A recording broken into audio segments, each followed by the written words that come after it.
What up, peeps? My Facebook peeps.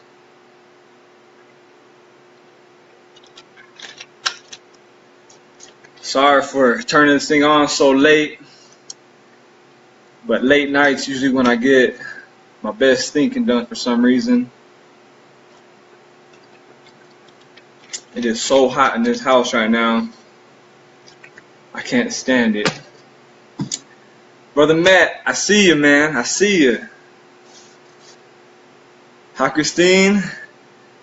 Zach. Man, I miss you, bro. Hope you're doing well, man. Hi, Lisa.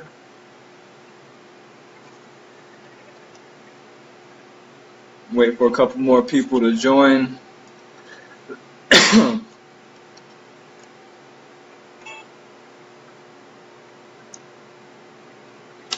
Again, I got two cameras going, so if I'm looking in two directions, you know why. Hope you guys are staying cool. I was in Phoenix the other day, and it was 115 degrees in the daytime, and stayed around 100 degrees around midnight. Came back home, and it wasn't so bad, but I'm feeling it right now in my house. All right, guys. I don't have a whole lot of time to be wasting, because I have work in the morning, and I'm sure you do too. So the video, or the topic of the video I'm going to be doing today, turn my phone off. The topic of the video I'm going to be doing today is about the benefits of marriage between one man and one woman, sexually exclusive and permanent, and all the marital norms that kind of go with that.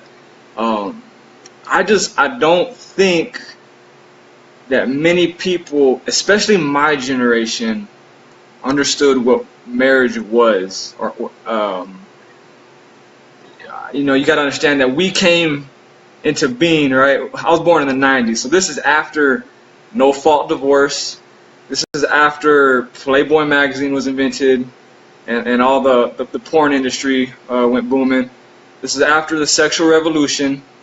Okay, these are things that are informing my interpretations of what marriage is, or was, I guess, and what it's become now, right? And because those liberal ideologies have kind of, influenced my way of thinking, same-sex marriage doesn't seem so bad. Actually, it's logical conclusion, right? After No Fault Divorce, there was a breakdown in marriage. The norm for marriage was not to be permanent anymore. It wasn't expected to be permanent. It didn't aspire to be a lifelong commitment, right? And so you see the results of the law teaching the culture that this is something that isn't expected of you. And so today we see that there's a nearly a 50%, maybe just over 50% divorce rate in the marriage culture. And my generation, and I talk to the students in my class about it sometimes, there's just not a lot of confidence in marriage today, and it's totally understandable why. So I don't understand why making further revisions to marriage is going to help promote a healthier marriage culture if we continue down this logic. So with that, I'll go ahead and get started. So you see Pride Month, right? Even back in 2015, before the slogans of marriage equality, right? You saw those posted everywhere, right? The equal sign, and that's a nice short slogan. It's very catchy, right? Marriage equality, but that really doesn't say much. I believe that everyone here is in favor of marriage equality. We want the law to treat all marriages equally. So the real question is then, what is marriage? How do you define marriage? Because even those who want to define marriage or redefine marriage, excuse me, have certain limiting principles, certain boundaries as to what consenting adult relationships are to be considered marriages and which ones are not, right? So I think everyone's in favor also of having those lines of distinction to have a basis in good moral principles and in truth, right? So let's just start from the ground up and walk through this as slowly and as quickly as possible, if that makes sense, okay? So in this world, we have males and we have females.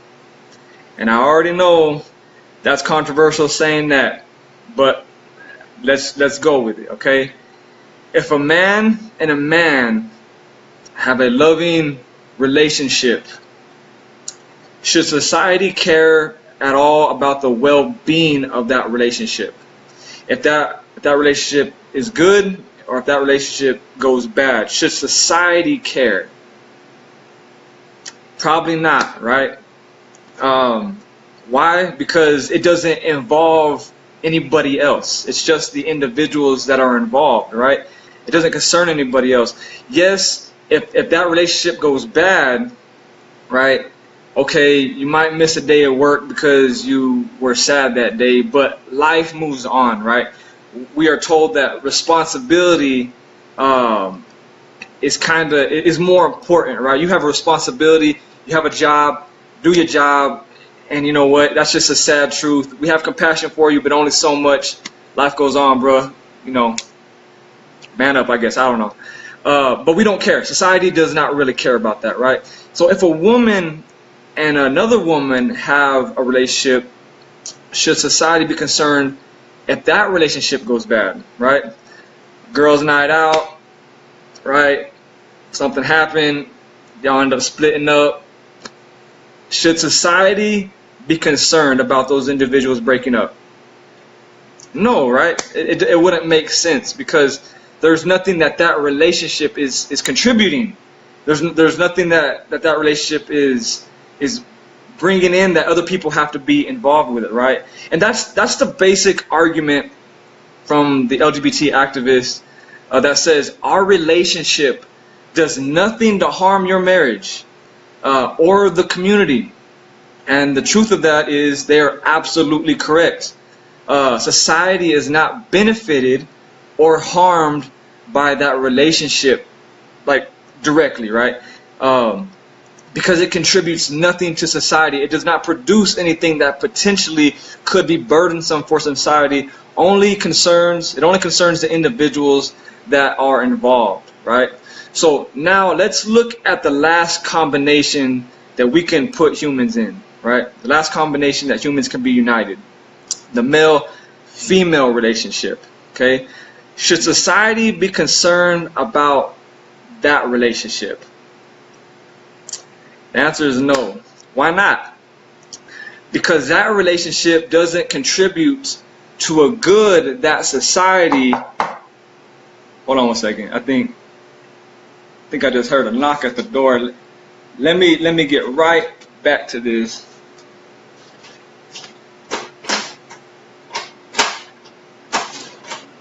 Hello? Hello?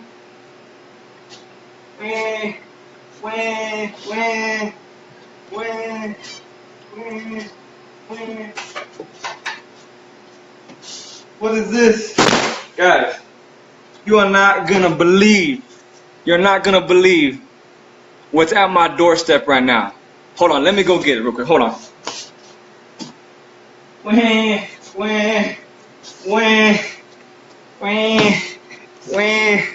Guys, you're not gonna believe this. There was a 7-foot stork that just dropped off this baby. Okay? This baby, and it's with a note. A note came with it. It says the baby name is Jones. I got a basketball Jones right here from the Oracle Arena baby making center, City of Champions. Wow, I got a baby from a 7-foot stork. I'm gonna put the baby down for a minute, guys. How lucky am I that now my whole lifestyle changed suddenly, right? Now my life has to be recentered around this baby and not myself anymore, right? 1 hour ago, if you would have told me that I was going to have a child in my life, I would have ran for the hills, because I'm not in a position to take care of this child right now. I wasn't prepared. And you know, truth be told, it would be great if I had some help, but this is the reality we live in. That's life. What am I going to do about it, right? So, of course, that's the illustration, guys. That's not real, right? There are 3 things, though, I want you to take from that illustration that I want to share very, very briefly with you, okay? The first thing is that biology matters, okay? The second thing is that government is interested in marriage between one man and one woman, and only that relationship. And there's special reasons for that, okay?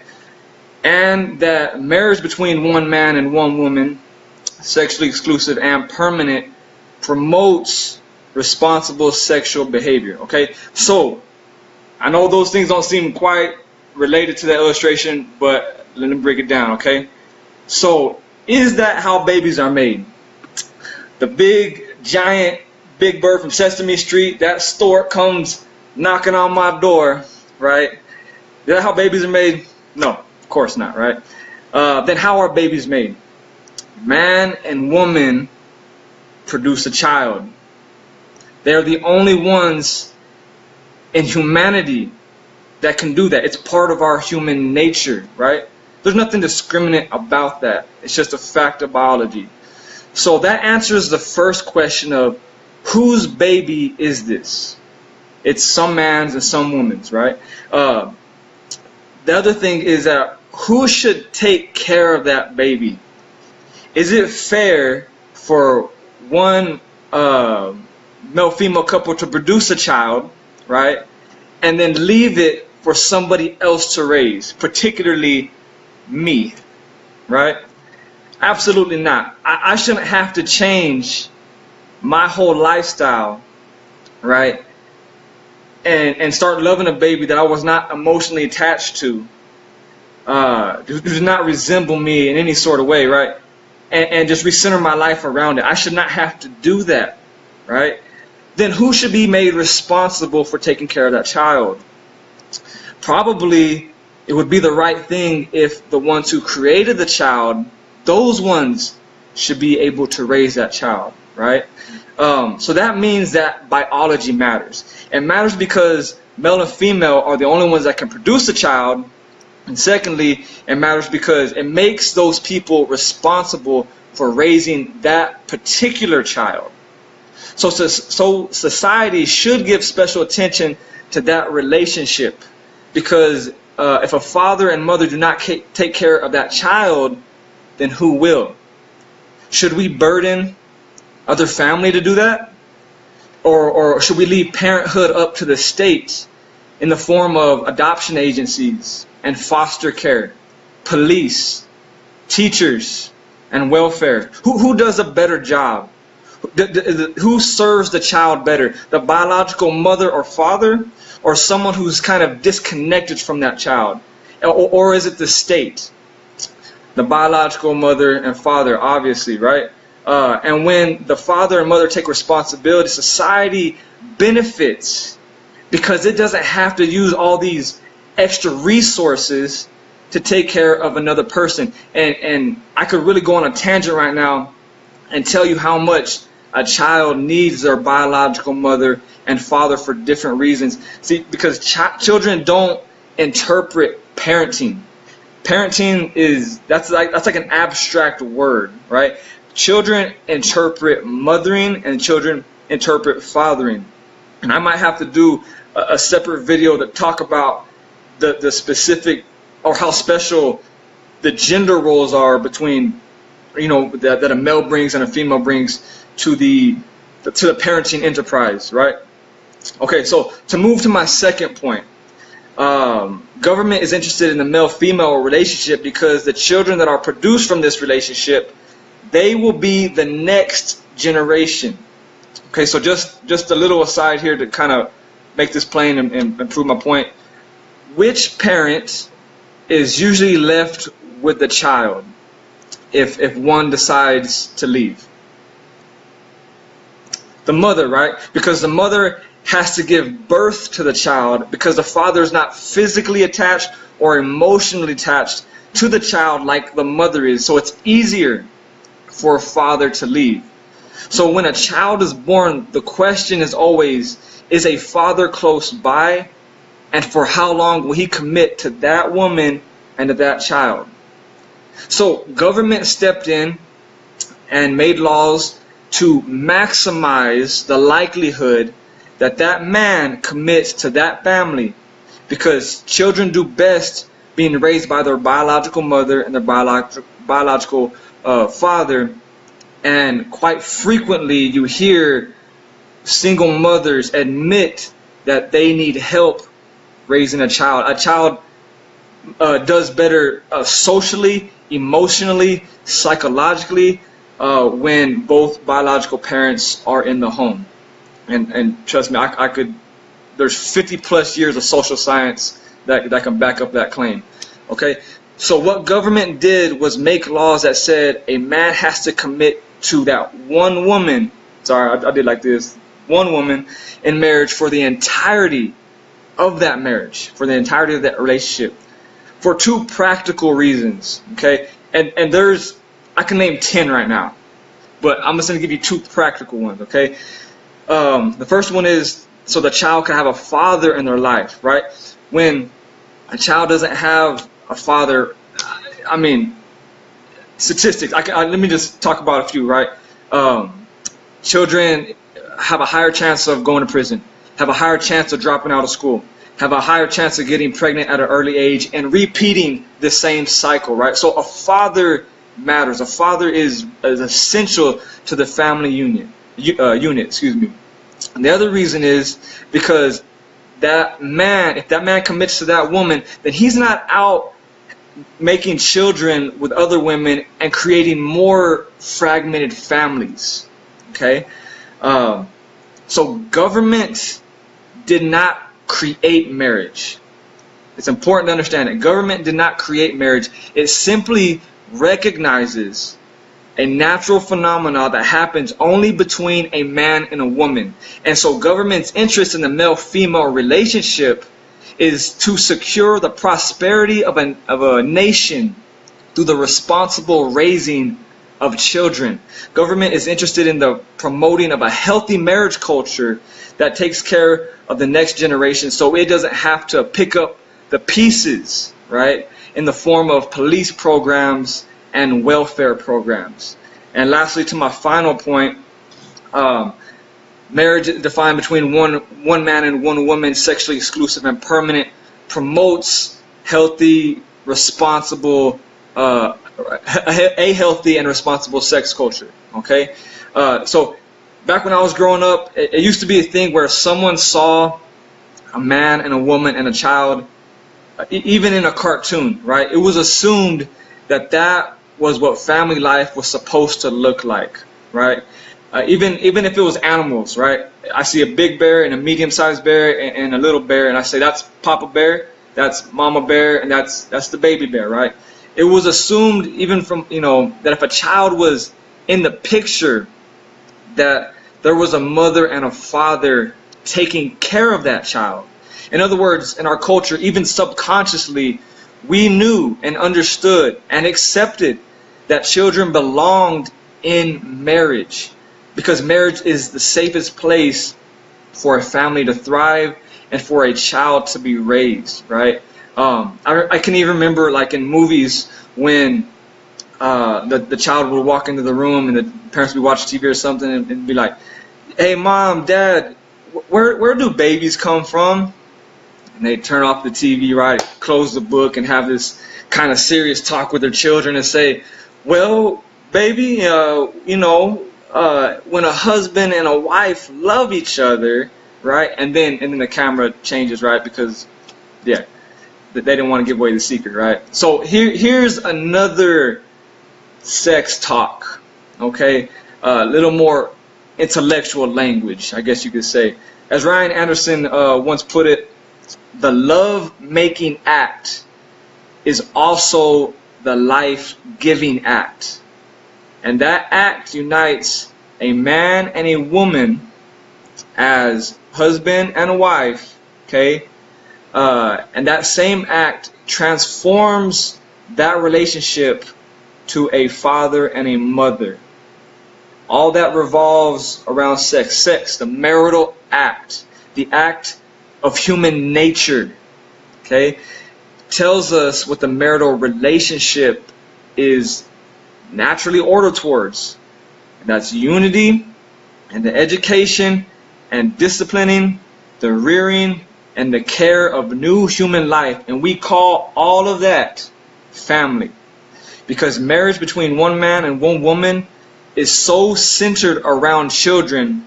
The child's well-being is supposed to be made secure before the child even comes into this world, right?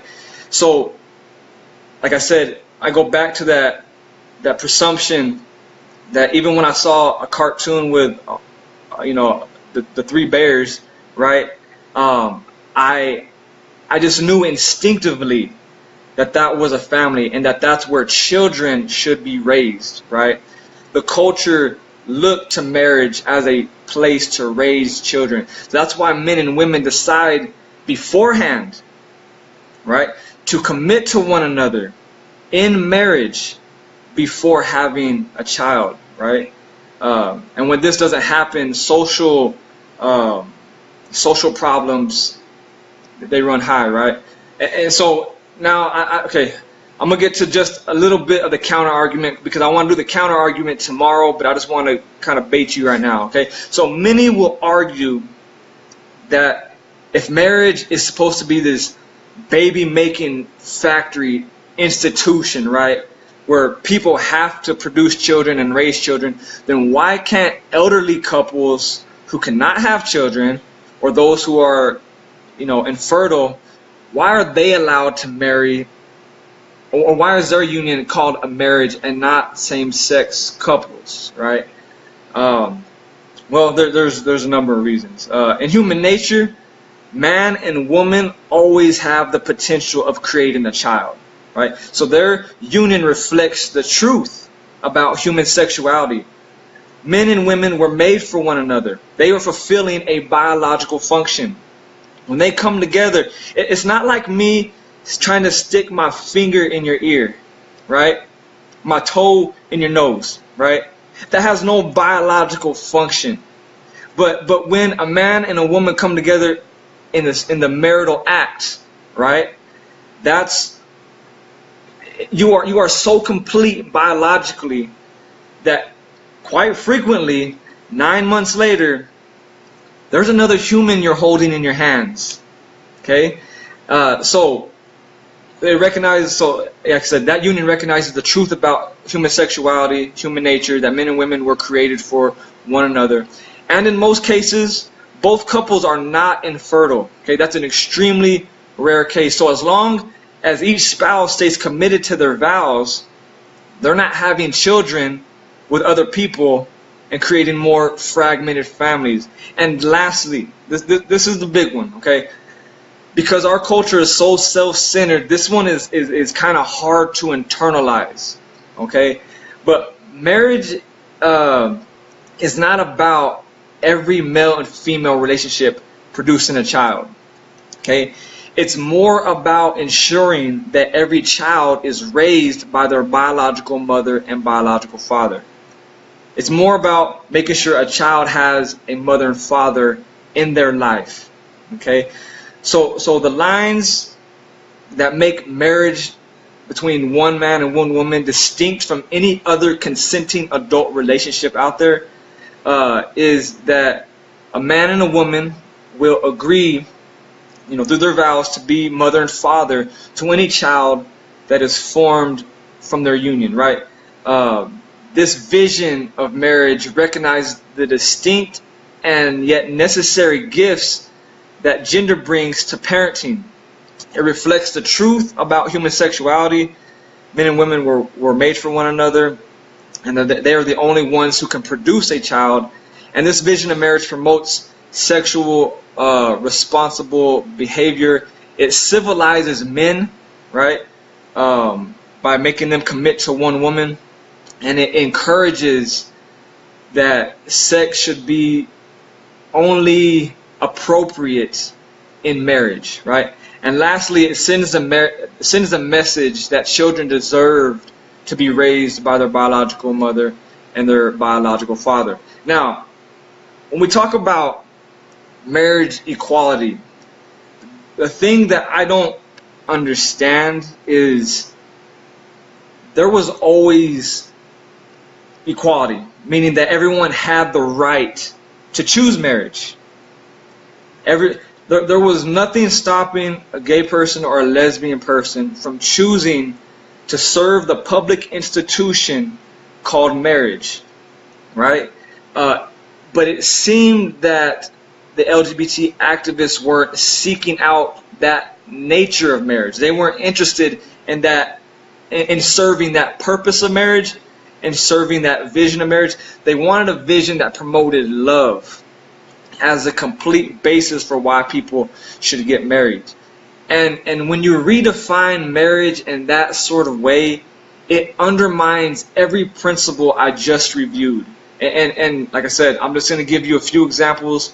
Tomorrow I'll go into a little bit further detail as to what the redefinition of marriage will ultimately do for society, okay? So this new definition of marriage, because it has been enshrined by the law, right? The law will act as a teacher for the culture, okay?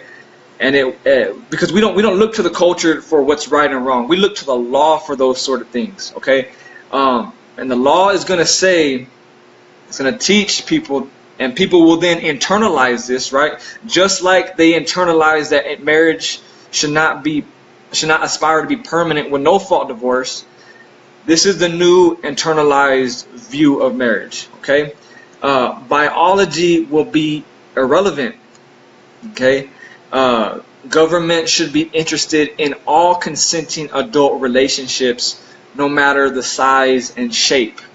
And if love is love, then we will lose all the marital norms of marriage between one man and one woman.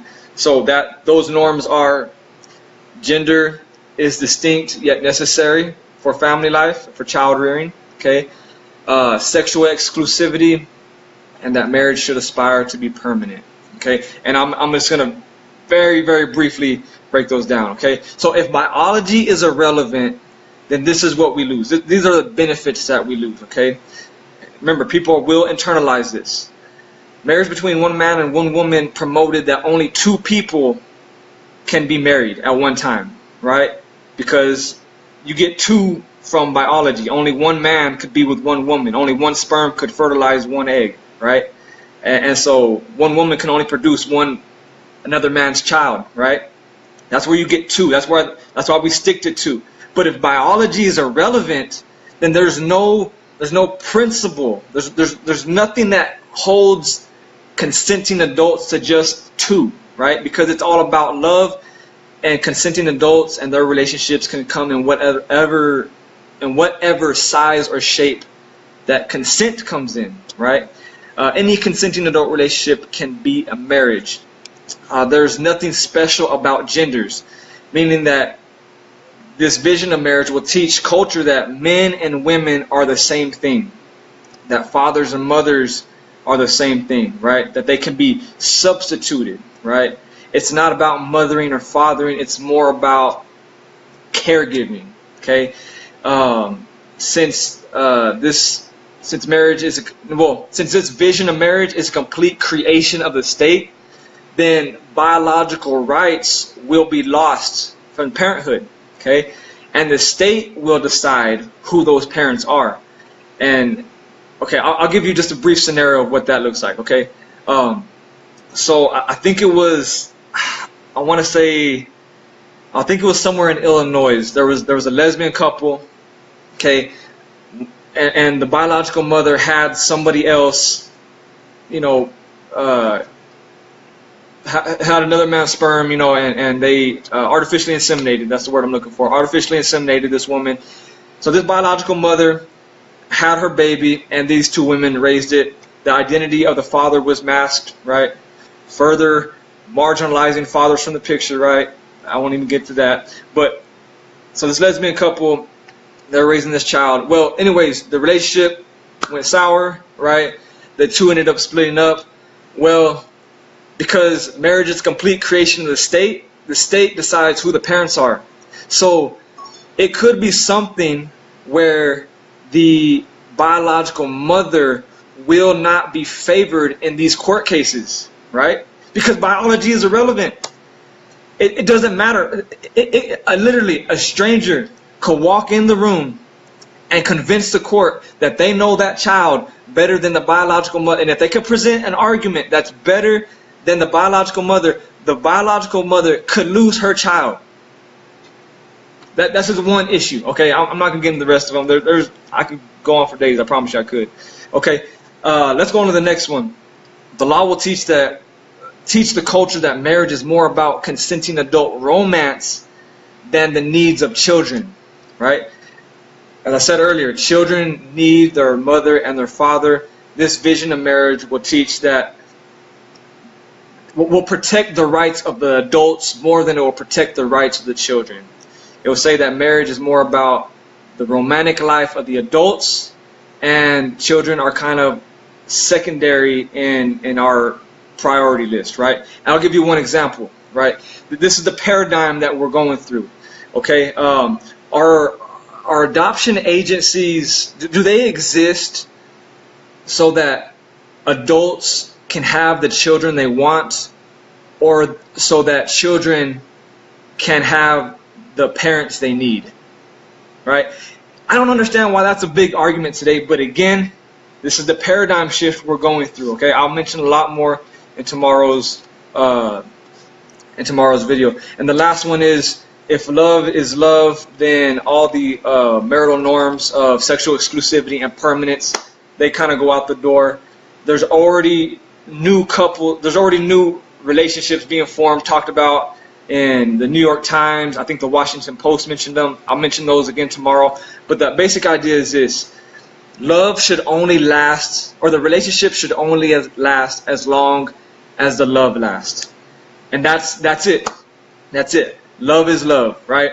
And so there's already things being talked about, like a wed lease, right?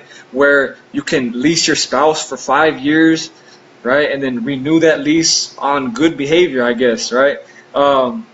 There's talk about the throuple, right? A 3-person couple. There's talk about what's his name? Oh my gosh, I can't remember his name right now. He's one of the leading Dave or Dan. I mentioned him the other day. One of the leading gay activists. He said, what straight couples can learn from gay couples is the virtue of infidelity, right? Yes, we should aspire to keep this relationship permanent, but it's inhumane and it's unrealistic to think that adults can commit to one another sexually for the rest of their lives, right? And so basically what all these visions of marriage say is that marriage is more about how adults feel than how we raise children. And all of their arguments, they never mention children because children are secondary, right? So it's and you look at the pattern that we're going to, right? It's about more adults having more partners and less committed relationships. What do you think that's going to do for society? These are further redefinitions, but because we allowed biology to be irrelevant, right? Because we're led by love and not roles and responsibility, right?